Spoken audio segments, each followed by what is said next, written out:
sound of Europe. Être celui, Garis sur BXFM, la radio que vous écoutez aujourd'hui. Nous sommes le samedi 28 mai, nous sommes en direct de la Commission européenne, journée porte ouverte. Et puis vous pouvez aussi nous voir, puisque nous sommes sur un lien sur notre page Facebook, un lien YouTube. Alors on retrouve Philippe Salah qui reçoit Maroš Šefčovič. Tout à fait, nous avons le plaisir et l'honneur, l'année dernière déjà, mais c'est un plaisir renouvelé de pouvoir interviewer le vice-président de la Commission européenne, commissaire aussi de l'Union de l'énergie. Alors, tout d'abord, comme vice-président, vous avez un rôle important à jouer par rapport aux grands thèmes de l'Europe. Est-ce que vous pourriez nous expliquer quelques grands thèmes, nous les détailler pour le citoyen, pour qu'il comprenne l'impact dans sa vie quotidienne?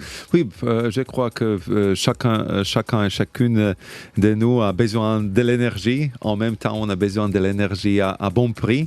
Et en même temps, je vois comme les citoyens européens sont préoccupés par le réchauffement climatique, par le rôle que notre ville joue dans ces combats contre le réchauffement climatique. Et ici à Bruxelles, je crois aussi toutes les questions des transports qui sont cyclés. De mobilité, effectivement. Tout ça est très, très lié avec l'Union d'énergie et je suis responsable de coordination de 14 commissaires parce que chacun de mes collègues a une responsabilité très importante pour vraiment travailler sur les sujets qui sont liés avec les citoyens d'une manière très directe. Tout à fait, un job qui vous prend certainement beaucoup de temps, mais vous êtes extrêmement présent, on vous sent vraiment très présent dans les manifestations, dans l'accueil des gens, dans l'échange. Vous êtes un commissaire, un vice-président, très actif, très proche du citoyen. Oui, je sais parce que c'est très important d'expliquer à nos citoyens ce que nous faisons ici à la Commission. Et, je sais, chacun, si c'est possible, de soutenir aussi mes collègues à la Commission européenne parce qu'ils vraiment donnent beaucoup d'énergie pour expliquer aux visiteurs ce qu'on fait ici, que nous ne sommes pas les bureaucrates, comme on décrit, que nous sommes vrais experts qui essaient de faire leur mieux pour le futur de l'Europe. Et j'apprécie beaucoup qu'ils le font d'une manière très pratique, très interactive, que les gens, et spécialement aussi les gens, les enfants, peuvent participer aux jeux différents par lesquels mes collègues essaient de démontrer ce que nous faisons pour l'Union européenne. Et c'est vrai aussi, je voyageais partout en Europe parce que pour moi, c'est clair, si on veut construire l'Union d'énergie, on ne peut pas le faire à Bruxelles. On doit le faire dans tous les pays membres. On doit mobiliser le soutien public pour cette transition énergétique, pour cette transformation économique et ce que nous essayons de faire. Et d'ailleurs, j'encourage tous nos auditeurs à venir à la Commission parce que ces stands qui expliquent toute une série de choses sur tous ces sujets sont vraiment très interactifs et très intéressants. Et pour les familles, on l'a dit, oui, les enfants, les parents, tout le monde apprend des choses avec un personnel passionné. Et l'ambiance est parfaite, je dois dire. L'ambiance est parfaite. C'est génial. On se retrouve dans quelques instants. Merci. Song for the Summer, les Stéréophoniques sur BXFM, la radio que vous avez choisi d'écouter aujourd'hui. Vous avez bien raison de nous écouter aujourd'hui. Nous sommes en direct de la Commission européenne pour une journée spéciale porte ouverte qui a très bien démarré ce matin. En direct, vous pouvez nous voir d'ailleurs sur la page Facebook, sur un lien YouTube. Et nous allons retrouver Philippe Salah qui reçoit Maroš Šefčovič. Oui, tout à fait. Nous avons le plaisir donc de pouvoir encore interviewer quelques instants notre vice-président de la Commission. Et justement, l'énergie, votre domaine de prédilection, intéresse beaucoup les citoyens au quotidien. Quelques exemples de soutien important que la Commission fait pour développer certaines choses ou bien pour rapprocher le citoyen par rapport à cette problématique. Je crois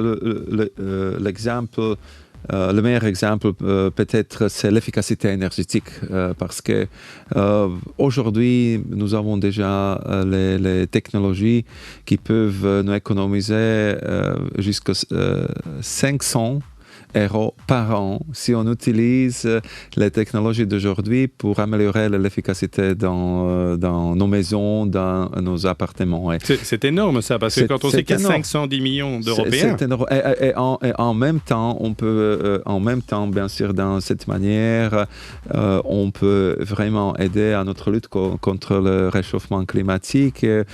On peut vraiment améliorer la qualité de l'air dans nos villes. C'est pourquoi maintenant on travaille beaucoup avec le fonds d'investissement Juncker, mais aussi avec les banques d'investissement européennes et les autres banques pour préparer quelque chose qui s'appelle le financement intelligent pour les bâtiments intelligents, parce que dans cette manière-là, on peut vraiment utiliser toutes ces possibilités technologiques qui sont, comme je dis, déjà sur les marchés. Mais pour ça, bien sûr, on doit travailler avec les maires, avec les autorités locales. On doit motiver les people de les convaincre que ces changements ne sont pas si compliqués, ne sont pas si coûteux. Tout à fait. L'Europe peut donc être un exemple dans le futur, ou même peut-être déjà dans le présent, pour le monde entier.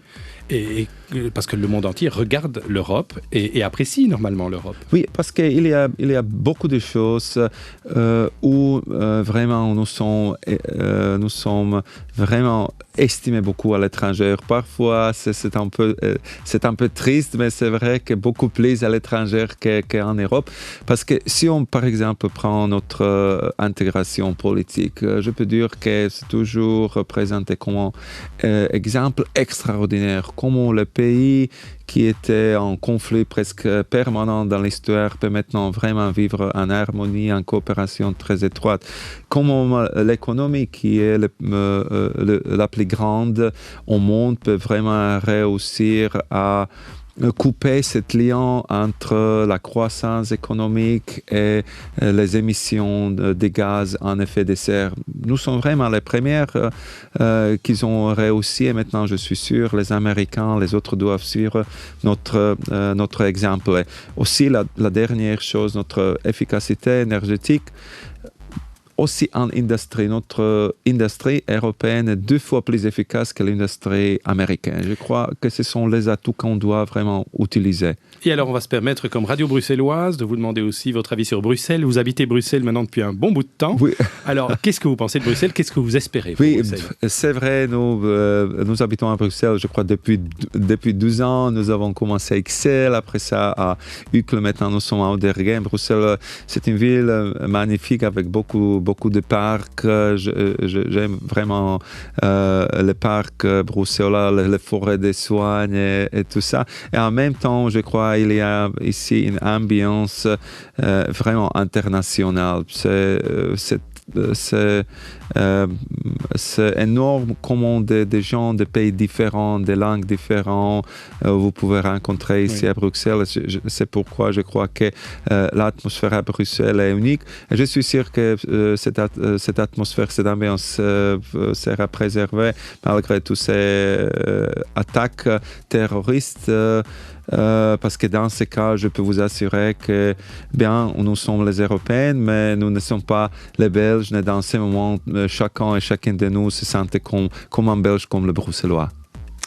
Eh bien, merci beaucoup, Monsieur le Vice-président. C'est un plaisir pour nous de vous avoir reçus. À très bientôt certainement et bon combat pour une Europe dynamique et avec des économies d'énergie. Merci à vous. BX FM, sound up.